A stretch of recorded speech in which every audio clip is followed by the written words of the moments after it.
This is a video that's going to help you with the quiz that is tomorrow. It's for Algebra 2 quiz on complex numbers.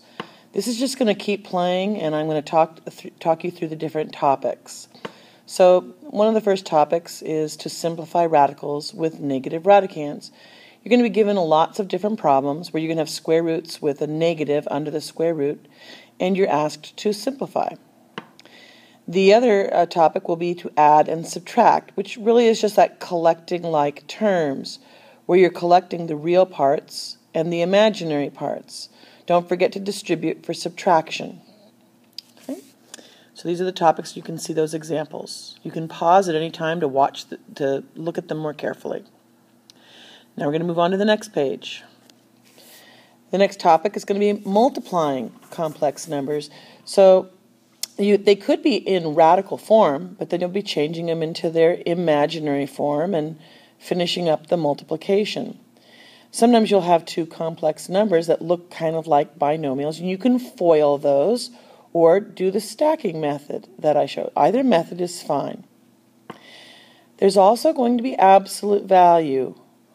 Now, there's the formula for the absolute value. You forgot about that because that was a topic that we had in 7-7. So we've got this absolute value.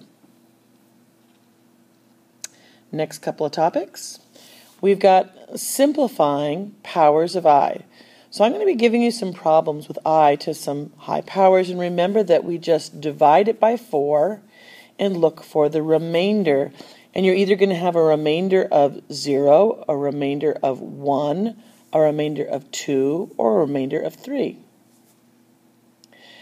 Graphing complex, you'll be given some points some numbers, I should say, to graph, some complex numbers. And remember that one of the axes is the real axis, and the other axis is the imaginary axis. And you will graph the two parts of the complex number. And this another topic we had, solve for x and y, and this is where we would have a complex number that was equal to another complex number. You set the real part equal to the real part and solve for the x. You have the imaginary part equal to the imaginary part and solve for the y.